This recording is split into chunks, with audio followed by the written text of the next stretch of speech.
They dismissed me when I left the prestigious culinary academy, said I couldn't handle the pressure, the precision, the heat of a professional kitchen. My own brother, Julian, a rising star in fine dining, called me a hobbyist, like it was a lesser calling at family gatherings. They praised his Michelin stars and talked over my simple, home-cooked meals like they were insignificant, invisible. Even when I opened my own small, community-focused bistro years later, quietly, no grand opening, no fanfare, they still treated it like a passing phase, a quaint little venture. Oh, she's just playing chef. Welcome. But that day, standing in the bustling heart of the annual Food Innovation Summit, surrounded by the industry's titans, my apron still dusted with flour and a coveted Golden Spoon award tucked in my pocket, I watched my brother, Julian, present his latest fusion dish to a panel of skeptical critics. He looked right through me until the head judge, the renowned Chef Du Bois, leaned in wide-eyed and whispered, "Chef Du Bois, ma'am." The silence that followed could cut through the din of 1,000 mingling voices, and for the first time my brother saw me, not as a dropout, not as a shadow, but as someone he'd never even bothered to ask about. Before I tell you how I dismantled the family dynasty that cast me out, smash that like button. But if you've ever been written off by people who underestimated what you were capable of becoming, make sure to subscribe for more stories like this, and drop where you're watching from in the comments. I want to see how far this message reaches. Hi, I'm Lena, and I've stayed silent for years about where I went, what I did, and why I walked away from everything I once called family. But today I'm ready to speak. Before I share my story, I want to know you are here with me. Just say, "Tasting the truth" in the comments, or let me know where you are. I love hearing how far my story reaches. Sometimes even the smallest connection can make a story feel heard. And if any part of my story touches you, please consider subscribing to this channel. Every listener matters more than you know. Thank you, and now here's my story. I pulled into the cobblestone driveway of my childhood home just past sunset. The old iron lamppost by the gate flickered like it always had, and the Carmichael nameplate still hung a little askew, just like my father's expectations and my mother's pursed lips when she disapproved of something. Green Valley was quaint, and in this neighborhood, unspoken judgment. Everyone knew everything, especially about perceived failures like me. The invitation, if you could call it that, had come from my mother, a one-line text, emotionless as ever. "Julian's anniversary dinner. Don't look too bohemian. Not we miss you. Not how have you been." Just a directive, as though I were still a 17-year-old girl being told to dress appropriately for a formal event. Inside, the rich smell of roasted duck and expensive wine filled the air. The dining room looked like something out of a gourmet magazine. Gleaming silver, crystal glasses, even a framed commendation from the Culinary Guild that read, "To Julian Carmichael, a visionary talent." No one looked up when I entered, not even Julian. I wore a simple black linen dress, nothing flashy, no statement jewelry, just neutral enough to pass unnoticed. But I never really passed in this house. I was tolerated like background music. Dad was the first to acknowledge me. "Still doing those little farmers market things, Lena?" he asked without inflection, already turning back to Julian before I could answer. He launched into a story about Julian's recent television appearance and how proud his mentors were. Aunt Carol chimed in from across the table, her champagne glass already half empty. "Didn't you used to experiment with vegan pastries? Looks like you're still baking, huh?" He chuckled. I smiled, calm and surgical. "I'm better at creating now." It landed a clean strike, subtle, polite, the kind that doesn't leave a bruise but makes the bone ache later. As the toasts began, everyone raising their glasses to Julian, I was asked, without irony, to grab more sparkling water and extra bread rolls. No one offered to go with me, no one asked if I was okay with it. It was simply assumed I was the extra, the leftover, the one who'd given up. I carried out the task quietly, letting the rhythm of old muscle memory guide me. Fetch, serve, return, observe. And all the while, I remembered the moment 10 years ago when I had walked away from that academy, shattered by something I couldn't even name back then. I'd stepped back from a coveted apprenticeship after a deep personal struggle no one saw, no one asked about. They called it a lack of ambition, a personal failure. But none of them knew that 3 weeks later, I began studying traditional culinary arts under a forgotten master in a remote village, my name scrubbed from academy records, my identity masked behind simple recipes and local ingredients. I didn't vanish, I went dark. Back at the table, I stood awkwardly. No place setting had been arranged for me. Every seat bore a little name card except mine. Mom glanced over, blinking like she'd forgotten I existed. "Oh, right, Lena, you can sit by the window. There's a garden chair outside." So I sat outside next to the fragrant jasmine bush, the cool evening air creeping up through the wicker of the chair. Through the window, I watched Julian laugh with a critic. His chef's jacket crisp, his voice clear. His eyes occasionally drifting to me, just briefly, not cruel, not kind, but conflicted, like even he didn't know what my presence stirred in her. Then the message came. I felt the vibration first, subtle against my hip, from a device no one in that house would recognize. A slim, encrypted tablet I kept hidden even from myself most days. I tapped the screen and read, "Report to Grand Ballroom, International Chefs Alliance. Special invitation. Judging panel." My lips curled into the first genuine smile of the night. I closed the device, slid it back into the hidden inner pocket of my coat, and glanced at the family photos hanging by the fireplace. Julian in his chef whites at awards banquets, rows of happy faces. Not a single photo of me. Not one frame in that curated memory wall held my image. But that was fine because someday, when the right person bowed their head and offered me the ultimate culinary honor, every framed accolade in this house would have to be rearranged, whether they liked it or not.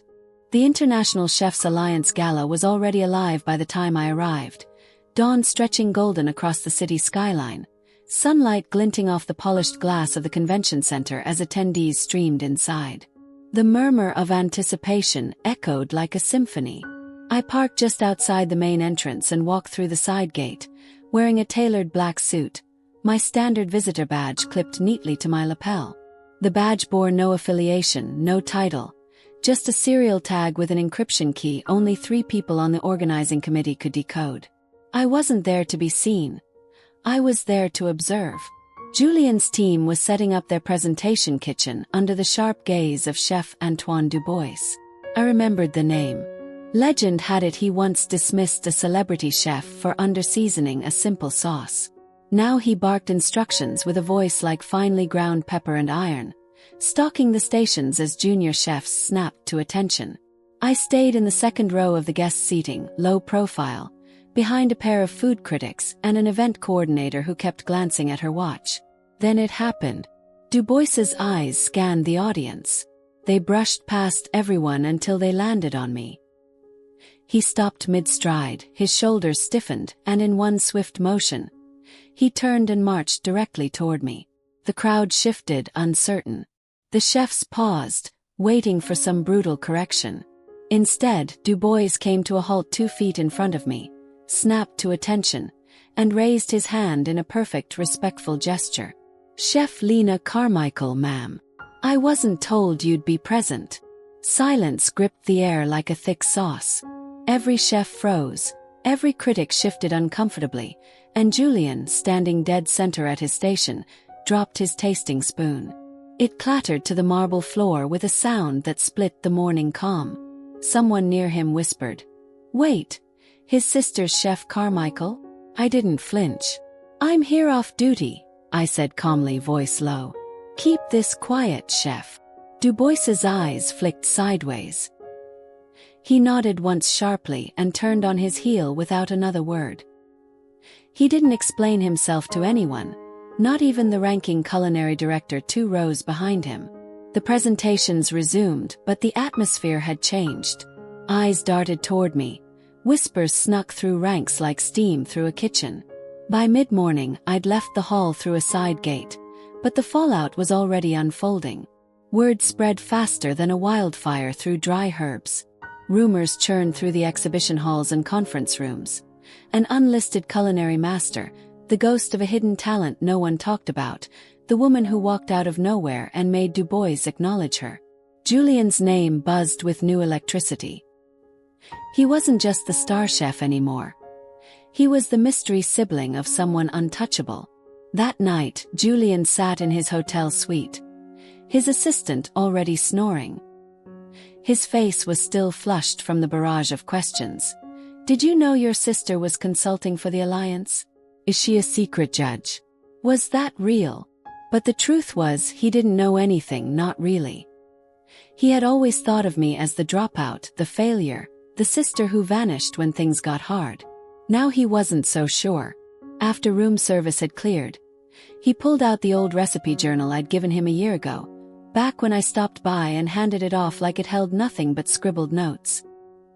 He'd never bothered to go through it, but tonight something prodded at him. Inside, he found a small, unmarked USB drive tucked in a false pocket, barely the size of a sugar cube. He connected it to his laptop, heart pounding.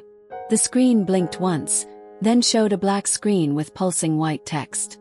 Restricted. Culinary vault. Access required. He hesitated. Then he logged in with his guild credentials. Temporary access. Limited scope. The screen paused, a flicker, a soft beep, and then, just before the screen cut to black again, another message. Welcome, Julian Carmichael. It was 3:47 a.m. when my secure line buzzed. Not the usual pings or updates I'd grown used to after a decade of quiet innovation, but a full-spectrum protocol breach. Level 4 clearance required. Blinking red across my tablet screen like a pulsing wound. I was still at the summit, tucked away in a nondescript guest suite with blackout curtains and no room service. The air smelled like stale coffee and fear, but my mind had already left the room. Something was wrong. I pulled the encrypted device from the wall safe and decrypted the alert. One phrase stood out in harsh digital font. Unauthorized access detected. Origin, internal node. Profile tag. Carmichael Alpha. My blood stilled. That tag. It was mine, or it had been years ago. That profile was retired, burned and buried when I transitioned from independent culinary research to strategic food security operations. The access path they traced wasn't from the culinary vault's external gates. It came from inside the conference network. Someone had reactivated my digital footprint, and whoever it was had stumbled into a ghost. The system had automatically flagged the intrusion, of course. That's what it was designed to do. But in doing so, it also tripped a secondary protocol, an old failsafe I helped engineer back in the earliest phase of the Harvest React program, a sealed initiative so deep it wasn't stored in any current directory. Most of the files were meant to be untraceable, dead weight in a forgotten server. Yet somehow one had been copied partially, temporarily, into the buffer of a diagnostic mirror, just long enough to send up a flare. When I arrived at the Strategic Food Security Office, the air was already hot with tension. Chef Liaison Maria Rodriguez waited for me in a room that smelled of burnt sugar and pressure. She sat at the head of a narrow table, arms folded across her crisp chef's jacket. Her hair in a bun so tight it might snap under stress. No greeting, just a click of her pen and the click of the door locking behind me. "Chef Carmichael," she said without emotion. "We've logged an irregular access event from an ID tag associated with your prior deployment." "I'm aware," I replied, steady. "And I can assure you, Chef Liaison, it wasn't me." "You'll understand if that's insufficient," she said. "The ID initiated a subroutine linked to Harvest React.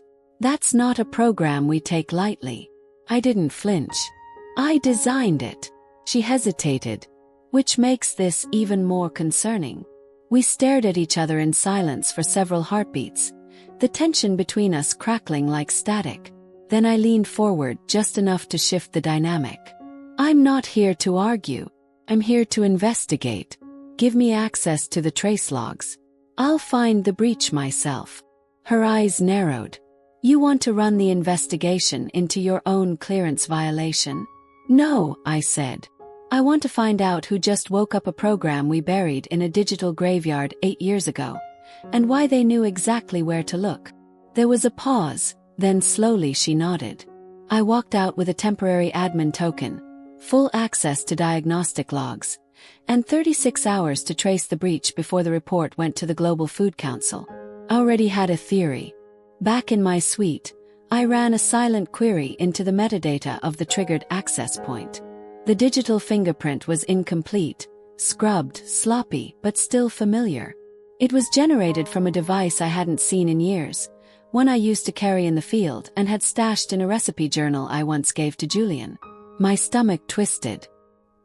He had no idea what he'd touched, no understanding of the silent grave he'd walked over. But that didn't matter now. The system had no grace for intention, only exposure. And exposure in this case didn't just mean embarrassment. It meant a global food security review, possible declassification hearings, and a threat to operations still active in 3 separate regions. I should have reported him, but I didn't. Instead, I initiated an encrypted back channel to Du Bois, one of the few people I trusted who had eyes on the ground and a clean record of staying out of industry politics. I knew he kept backups of old collaborations just in case, so I drafted a message, brief but precise, attaching a request for network logs and any firewall echo files still in his personal archive. At the end of the message, I wrote one final line. This wasn't random. Someone wants me exposed, not just compromised. Then I sent it and waited for the storm to tighten. The lights in the digital forensics kitchen at the summit never flickered. They hummed with that artificial steadiness only secure research facilities seem to master. Timeless, soulless, precise. I'd been given provisional command over the investigation, a nod to my reputation without the respect it usually came with. Still, I didn't need admiration. I needed access, and I had it. Beside me stood Du Bois, arms crossed, gaze sharp as a chef's knife. He didn't ask questions. That was his strength. He followed instinct, not curiosity, and his instinct had long learned to trust mine. I ran the trace backward, decrypting one layer at a time until I found the breadcrumb I'd expected. The file Harvest React hadn't been opened fully, just skimmed enough to trigger an alert, not enough to detonate. The signal, though, was clear. It originated from a temporary device, one I recognized. I assigned it to Julian during a live culinary simulation 2 weeks ago. Standard issue, nothing classified. Except he'd kept it, and he'd used it. I didn't go to his hotel suite. I called him in. When he entered the room, his posture was stiffer than usual, like he'd prepared for a punishment he couldn't predict. He paused in the doorway, eyes bouncing between me and Du Bois, who gave him a slight nod but nothing more. I motioned to the seat across from me. Sit down. He did. I didn't waste time. You don't need to explain, not yet. But you do need to understand. What you accessed isn't just sensitive, it's global. That device, linked to a retired clearance, and accessing it, even unknowingly, crossed a boundary we can't pretend didn't exist. Julian swallowed hard, his face betraying confusion and fear in equal measure. This isn't just a technical error, I continued. From this moment forward, if you're not working with me, you're a liability. And that turns this into a criminal investigation. There was silence, long enough for me to hear the soft tick of the security system sinking in the wall. Then, in a voice so small I barely recognized it, he asked, "You're a master chef? That's real." I didn't answer. He leaned forward slightly. "You never told us. You never told me. I just wanted to know how much of you we never saw." My response came out quieter than I meant. Sometimes hiding is the only way to survive when no one wants to see you. His shoulders fell. He didn't argue. That was new. I didn't report him. Instead, I told him, "You're coming with me. You're going to help clean this up personally." Du Bois watched, arms still folded. His silence wasn't approval, but it wasn't dissent either. "He screws this up," he said, "and neither of you are walking back into this industry again. You know that, right?" "I do," I replied. So we formed a trio, one out of necessity more than trust, and began to trace the breach. We dug through logs, pinged old server paths, and followed data packet routes like scent hounds chasing a rare truffle. Took hours. And then finally we hit it. The server that relayed the corrupted file chain had been infected 5 years ago, a quiet implant buried in low-traffic sectors, just deep enough to remain unnoticed. I recognized the encryption pattern. It was signature work, and it came from a former culinary director with a reputation for playing dirty. Chef Marcus Thorne. He'd been reassigned after a failed joint venture in Kyoto. Officially, for budgetary violations. Unofficially, there were whispers. Recipe sabotage, ingredient tampering, unauthorized data mining. He vanished before anyone could prove anything, and apparently, he left a few bombs behind. We leaned back in our chairs, the realization hitting like a slap. This wasn't an accident, Du Bois muttered. Someone planted that worm 5 years ago, I said, which means this goes deeper than Julian. He tripped a wire, but the minefield's been here the whole time. On the way back from the lab, Du Bois broke the silence with a story I hadn't expected him to tell. There was this night, he said, eyes still forward, near the Loire Valley. Young culinary team, barely trained. 7 junior chefs, barely of legal age, got caught between 2 rival food critics during a secret ingredient challenge. Media fire on both sides. Higher-ups ordered a retreat. He paused. She didn't listen. Your sister signed the override alone. Went back for them. No backup, no orders. Just her and 2 apprentices. Brought all 7 back. Julian's jaw tightened, eyes wide.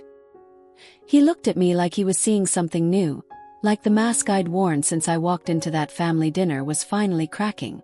And for once, he didn't look angry. He looked awed. Back in the office, we stared at the last line of the traceback report. Source node, server C17. Last administrator, Thorne. Transferred, redacted. The game had just shifted. It wasn't about Julian anymore. Now it was about who left the door open, and why they wanted me to walk through it. The buzz of the server room faded as the door shut behind us. Outside, the sun had started its slow burn toward noon, but inside the walls of the food security hub, time was dictated by data, codes, logs, and encrypted trails. Julian sat across from me, silent but alert. His posture less defensive than before. Du Bois leaned against the console, arms folded, always listening even when he pretended not to care. You want to know who Thorne is? I asked, watching him closely. You want to understand why this isn't just another glitch in the system? Julian nodded slowly. I turned back to the terminal and pulled up a classified case archive I hadn't touched in years. Winter 2018, I began.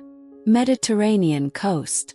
We were embedded with Saffron Line, a unit designed for strategic ingredient sourcing along unstable trade routes. Thorne was in command. On paper he was sharp, celebrated. Underneath, cold-blooded, obsessed with control, paranoid about market infiltration. Julian's brows furrowed.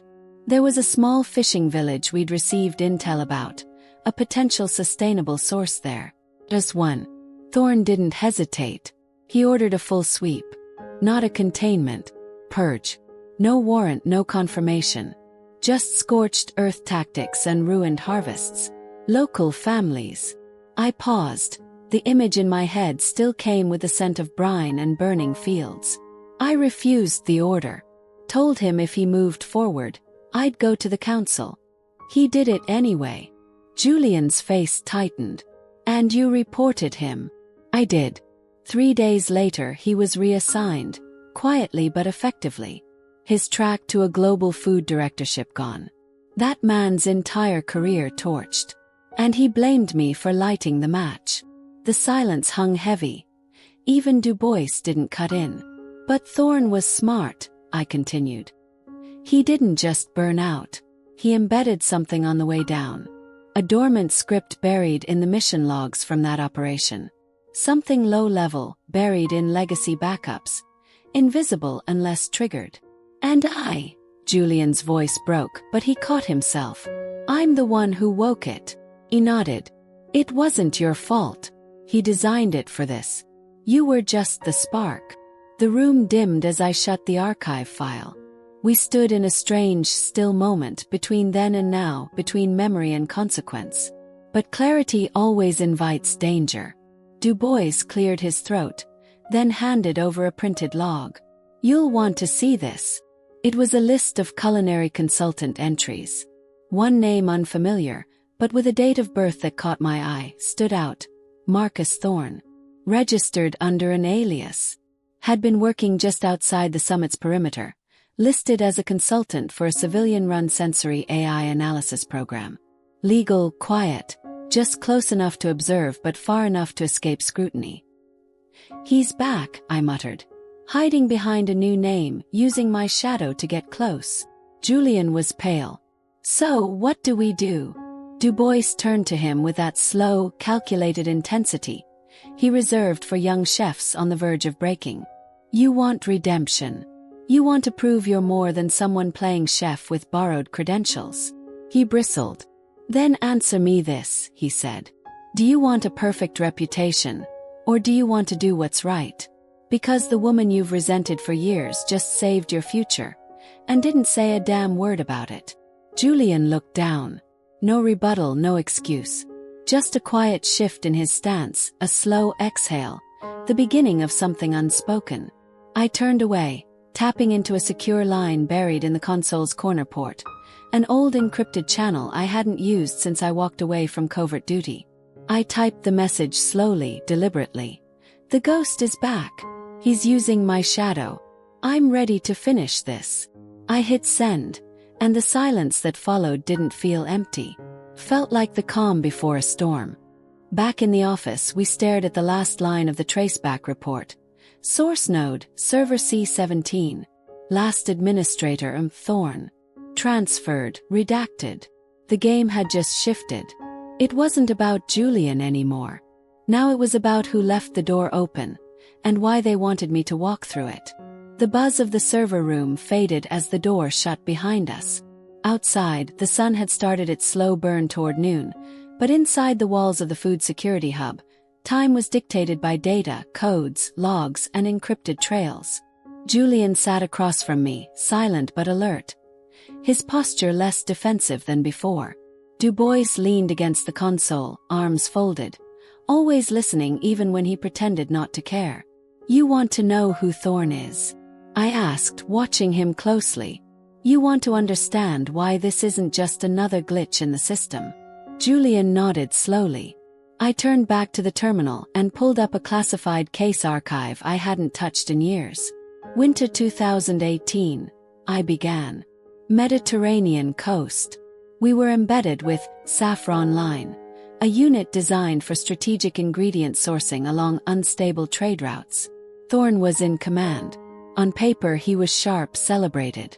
The room smelled like overheated circuits and stale coffee. Midnight had come and gone, but none of us had left our posts. The command terminals pulsed with soft light, and the air inside the summit's technical hub was thick with something beyond tension. It was the anticipation of collapse. Numbers scrolled across the main console at a speed I hadn't seen in years, strings of code unraveling into chaos. Julian hovered nearby. His arms folded tight across his chest. Du Bois stood silent at the door, scanning the monitors like they were enemy terrain. I leaned over the terminal, my eyes narrowing. That's not just a spike, I said. That's a breach protocol. Then it hit. Lines of code replicating themselves like wildfire, tearing through compartmentalized data. The attack wasn't just random. It was deliberate. The files being extracted weren't generic. They were strategic food supply chain outlines, older but still active in simulation frameworks. And each one, they carried my name, my approval, my oversight signature from missions over a decade old. The implication couldn't be clearer.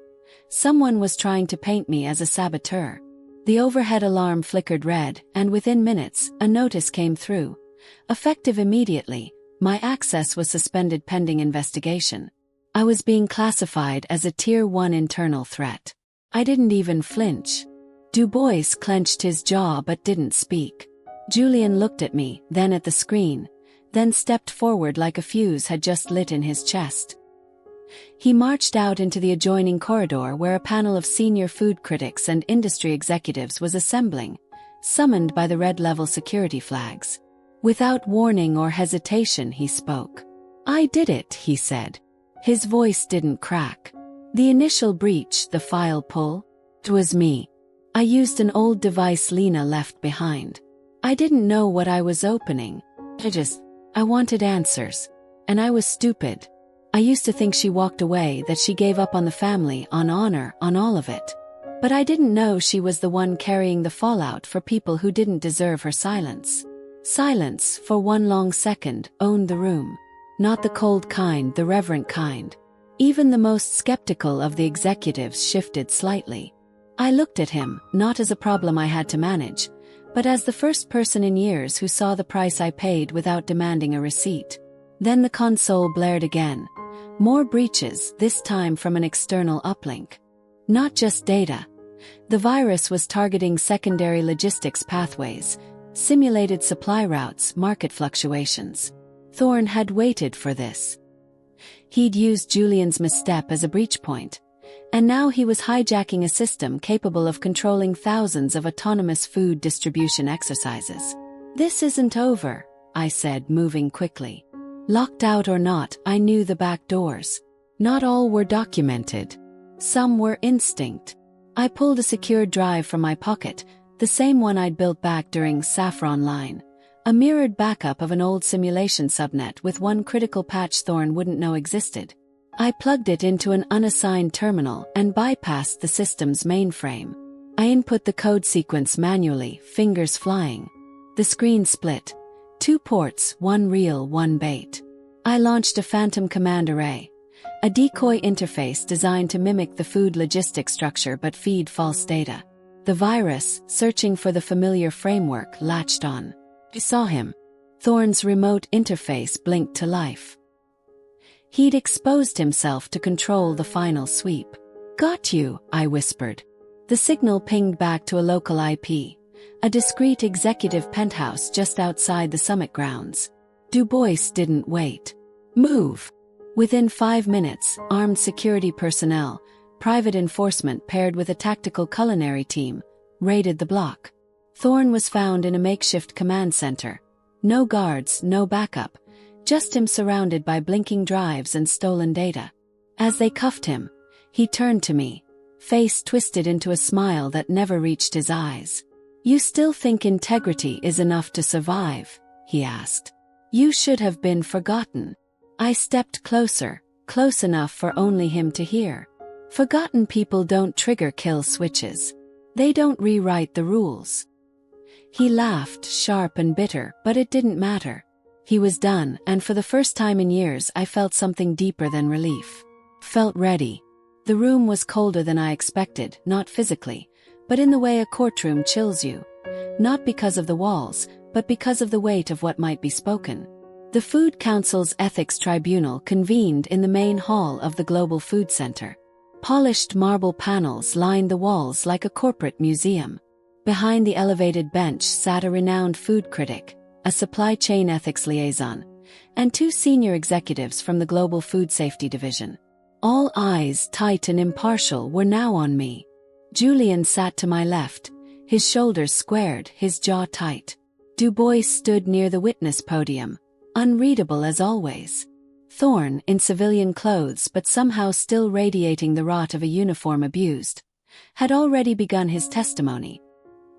He unrolled a copy of an after-action report from Operation Saffron Line. His voice was calm, clinical, rehearsed. In this section, he said, highlighting a paragraph, we note a missing window of communication.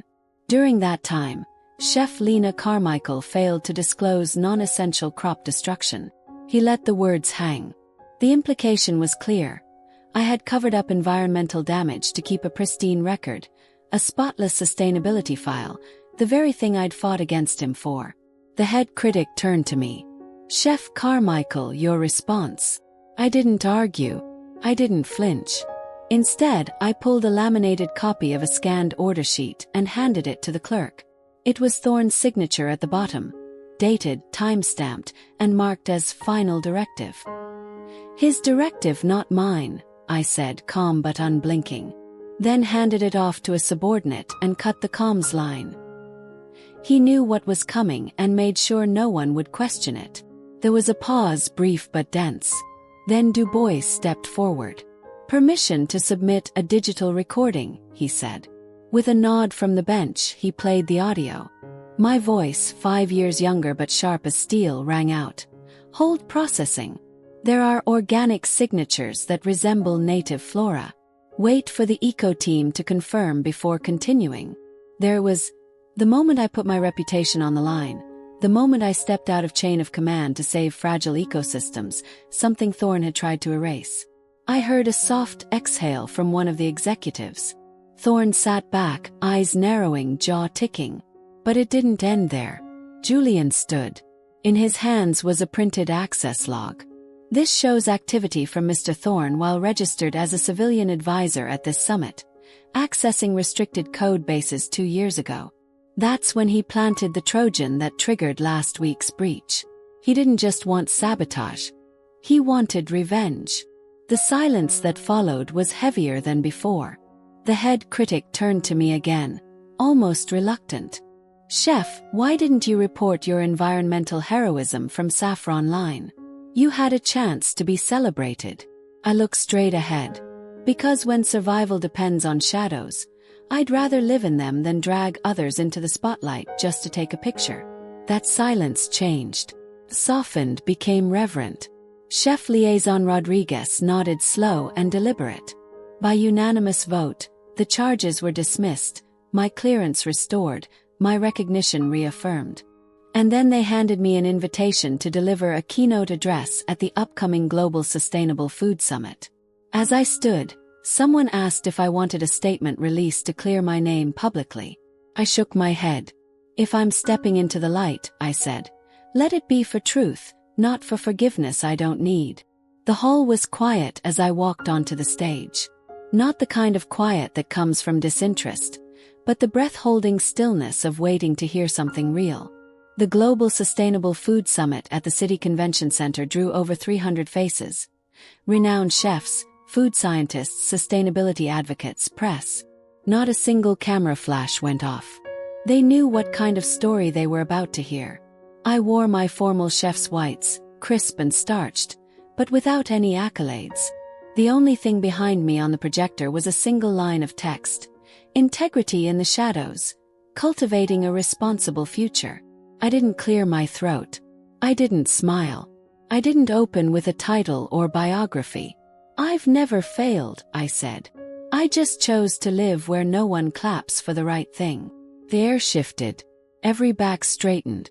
I told them about Saffron Line, but not the place, not the names, just the decisions. The satellite scan that showed a rare seed bank near a targeted field, the argument with command, the moment I held the comms and said, "Wait." That's all I said. Wait. I told them what that wait cost. Reputation, accolades, the idea of fame. And what it gave in return. Countless ecosystems that didn't get destroyed. I didn't romanticize it. I laid it bare. I told them, silence doesn't come cheap, but sometimes it's the only shield you have for others. And then as I paused, I saw him. Julian, first row, informal chef's jacket, a binder in his lap. His proposal to overhaul sustainable sourcing practices, using the very breach he had helped trigger as a case study. He didn't smile, but he nodded. At the end, I looked out over the crowd. "There's someone else who should speak," I said, "because the future of culinary leadership isn't about those who are remembered, it's about those who choose to remember." Called Julian up. His hands trembled, but his steps didn't falter. "I used to believe the one who stood tallest deserved the most praise," he said. "But I was wrong. The ones who preserve to shield others, they're the ones who deserve to be remembered." His voice cracked, but only once. After the ceremony, Chef Liaison Rodriguez approached with a manila envelope. Inside was the formal declassification request for Operation Saffron Line. It would put my name and the names of my team into the official archives, with all the risks that came with it. He didn't push. Just asked, "Do you want your name carved in stone, or do you want your team's names carved into a list of collateral?" I held the folder and handed it back. "I won't burn others just to light my own name," I said. "We cultivate together. I want them to keep flourishing in peace." As I stepped down, Julian met me. From his pocket, he pulled out a small silver pin, unofficial, handmade, a quiet symbol given to leaders who chose people over accolades. He pinned it to my lapel. "Instead of carving your name in stone," he whispered, "I think we should carve it into memory. I'm the first to carry it." 3 days after the conference, I was called to a private room at the Culinary Guild headquarters. Chef Liaison Rodriguez and a Global Food Council representative waited inside. On the table sat a folder with my name on it, sealed with the Guild's crest. "We want to honor you," Rodriguez said. "The real story of Operation Saffron Line. Your name, your image, international recognition."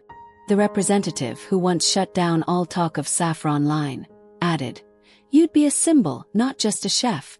A face of integrity for a new generation." I asked one question. "If I agree, will the others be exposed?" They hesitated. The representative finally nodded. "There's risk. Anonymity only goes so far." I saw Chef Anya's face flash through my mind, thriving because I defied orders, living quietly in Napa Valley now under a name no one knows. Instead of answering, I handed them a sealed letter addressed to the culinary world. "If the next generation needs a story," I said, "this is the one they should hear." Without my name. Inside the letter I'd written, "When recognition requires a spotlight, maybe we've forgotten why we chose the shadows." On my way out, I passed a young culinary student reading my speech on her phone. She glanced up at me, no flicker of recognition, and yet I smiled. In the car, I read Julian's message. "You're not a legend. You're the reason I still believe in doing what's right." And I whispered to myself, I don't need a stage just to know I stayed true to why I ever stood up in the first place. A week later, I stood on a quiet tarmac in San Francisco, watching a cargo plane warm its engines. Another unnamed delivery, another departure with no send-off. Julian appeared, crisp in his chef's jacket, no makeup, just a single silver badge on his chest. He handed me a small box wrapped in linen cloth. Inside was my old Harvest Guard insignia, polished, restored. "I don't want to wear it," he said. "I want to live up to it." I held it in my palm, remembering Anya's quiet vow. "We carry no names, only silence and trust." He saluted me, first time ever. I responded with a firm embrace. No words, no tears, just the wind rolling across the runway. Before boarding, I left him a letter, told him, "Open it only if you forget who you are." On the plane, I pulled out an old photo, our team in the fields.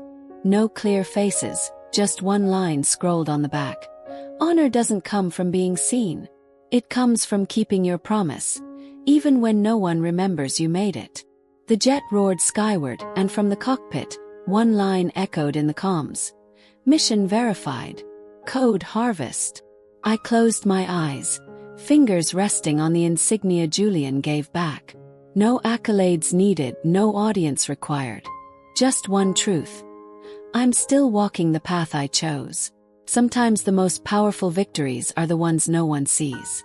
True strength doesn't shout, endures, forgives, and it walks away with peace. In a world obsessed with recognition, choosing integrity is the quiet kind of bravery. If this story moved you, I'd love to hear your thoughts. Leave a comment, subscribe, and join me as we uncover more untold truths together. Thank you for listening.